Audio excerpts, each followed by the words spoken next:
मेरी बड़ी बहन सुनीता की शादी को 1 साल हो गया था। दीदी बहुत सुंदर हैं और जीजाजी भी बहुत जिज्ञासु हैं। शादी के बाद दीदी हमारे घर बहुत कम आती थी, क्योंकि जीजाजी दीदी के बिना नहीं रह सकते थे।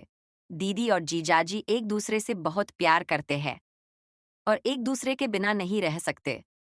ये बात मुझे उस दिन समझ आई, जब दीदी दिवाली पर हमारे घर आईं। दीदी को आए 1 हफ्ता ही हुआ था, लेकिन जीजाजी दिन भर मुझे कई बार फोन करते रहे। दीदी अक्सर उनसे पूछती थी कि वह भी तो मुझे फ़ोन करके इस तरह बात करती हैं कि मुझे भी आपकी बहुत याद आने लगती है। एक दिन दीदी जीजाजी से बात कर रही थी, तभी मम्मी आईं और उन्होंने मुझे बुलाया। मम्मी ने दीदी को कच बुलाया था, क्योंकि दिवाली की मिठाई, चिवरदा, करंजी आदि बनानी थी।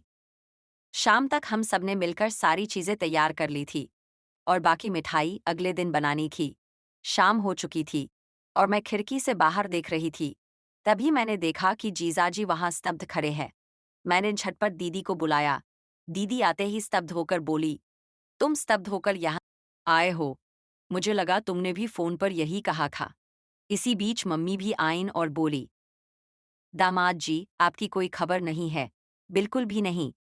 अगर आपने मुझे पहले बताया होता तो हम आपकी सुरक्षा के लिए इंतजाम कर लेते।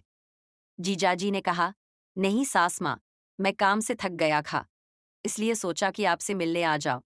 मम्मी ने कहा, अभी जाने की बात मत करो। अगर अभी आए हो तो खाओ, पियो, आराम। लेकर धीरे धीरे जीजाजी को पानी पिलाते हुए फॉस्कोस के पास आईं। मैं अच्छी तरह जानती हूं कि तुम कैसे आए थे। मेरे बिना तुम 1 हफ्ता भी नहीं रह सकते। जीजाजी मुस्कुराए और बोले, तुम ही हो जो ऐसे सोते हो। दीदी मुस्कुराते हुए आईं और वहां से चली गईं। थोड़ी देर में खाना पककर तैयार हो गया। फिर हम सबने साथ में खाना खाया और कुछ देर बातें की। मेरी माँ अपने कमरे में सोने चली गई थी, लेकिन मैं, दीदी और जेंजू अभी भी सोफे पर बैठकर टीवी देख रहे थे। टीवी पर हम आपके हैं क्यों चल रहा था, जो दीदी और मुझे बहुत पसंद था। थोड़ी देर बाद जेजू अब्बासी को लेकर बोली, बाबा, मुझे बहुत नींद आ रही है।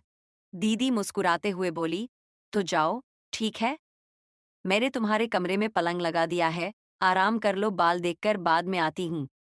मैं जेजू का चेहरा देखना चाहती थी। थोड़ा सा खींचकर वह तुम्हारे कमरे में चली गई दीदी, और मुझे थोड़ी बेचैनी हो रही थी, लेकिन हमने कुछ नहीं कहा। हम दोनों फिल्म देखने में मग्न थे। तभी दीदी ने थोड़ी देर बात की और मुझसे कहा, गुड़िया, मुझे भी अब नींद आ रही है, मैं भी सोने जा रही हूँ। मैंने उनसे कहा, दीदी, अगर आप भी चली गईं तो मुझे भी नींद आने लगेगी। आपको पता है, मुझे रात में अकेले नींद आती है। दीदी थोड़ी चिंतित हुईं और बोली, मैं थोड़ी देर रुकती हूँ। उसी समय जीजू ने कमरे से आवाज दी, सोनिता, मुझे पानी चाहिए। दीदी ने मुझसे कहा, रुको डॉली, मैं तुम्हारे जीजू को देखकर आती हूँ। मैंने कहा, ठीक है, लेकिन जल्दी आना। फिर दीदी रसोई से पानी की बोतल लेकर जीजू के कमरे। मैंने दरवाज़ा खटखटाया और दीदी को बुलाया। थोड़ी देर बाद दीदी कमरे से बाहर आईं। उनकी साड़ी थोड़ी अस्त-व्यस्त थी, बाल बिखरे हुए थे और वे इधर-उधर घूम रही थी। मैं चिंतित हो गया और दीदी से पूछा कि उन्हें इतनी देर क्यों लग गई। मैं थका हुआ महसूस कर रहा था। दीदी मुस्कुराईं और बोली, अरे कोई बात नहीं, तुम्हारे चाचा को बहुत प्यास लगी थी, इसलिए पानी देने में थोड़ी देर हो गई। इसी बीच चाचा कमरे से बाहर आए और बोले, अरे, मेरे फ़ोन की बैटरी खत्म होने वाली है, क्या तुम इसे चार्ज कर दोगी? दीदी ने जवाब दिया, ठीक है, देखते हैं, तुम यही रहो। लेकिन चाचा ने कहा, अरे, तुम ले लो, मैं कमरे में इंतज़ार करता हूँ। इतना कहकर वे वापस कमरे में चले गए। दीदी मेरे कमरे में गईं और वहां से मेरा फ़ोन चार्जर उठाया और चाचा को देने के लिए उनके कमरे में चली गईं। मुझे लगा था कि चार्जर देखकर दीदी जल्दी वापस आ जाएगी, लेकिन वो थोड़ी देर के लिए चली गईं और दीदी का कोई अता पता नहीं था। मैंने दीदी को जोर से आवाज़ दी, कर रही होंगी। मुझे थोड़ी थकान महसूस हो रही थी, इसलिए मैंने टीवी बंद किया और अपने कमरे में सोने चली गई। पर मुझे नींद नहीं आई, इसलिए मैं बिस्तर पर लेट गई और फ़ोन खेलने लगी। लगभग 1 घंटे बाद मेरा फ़ोन मिला। उसकी बैटरी खत्म हो चुकी थी।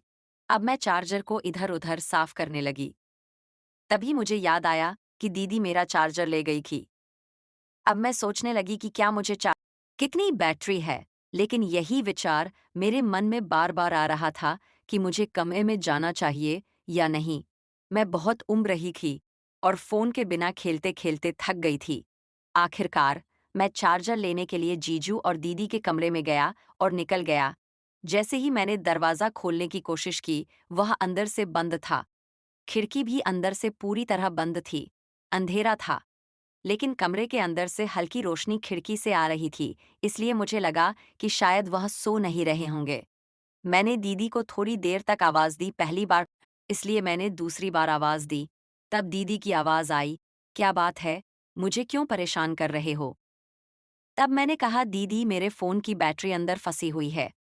मेरा फ़ोन बंद है। मुझे इसे चार्ज करना है। अगर जीजू का फ़ोन चार्ज है, तो मुझे चार्जर दे दो। दीदी ने थोड़ी तनाव भरी आवाज़ में कहा, अरे, फ़ोन चार्ज नहीं हुआ है। तुम्हारे जीजू के फ़ोन को चार्ज होने में बहुत समय लगता है। चार्जिंग अभी शुरू हुई है। तुम जा। चार्ज हो रहा है, दीदी ने जवाब दिया। ठीक है बाबा, मैं ले आती हूँ, आप अपने कमरे में जाइए। फिर मैं अपने कमरे में गया और दीदी से थोड़ी देर बाद की दीदी चार्जर लेकर आईं और बोली, ये रहा चार्जर, अब मुझे परेशान मत कीजिए। चार्जर लेते ही मेरी नज़र दीदी पर पड़ी। मैंने हैरानी से पूछा, दीदी आपने क्या पहना है? ये तो जेंजू की हालत है।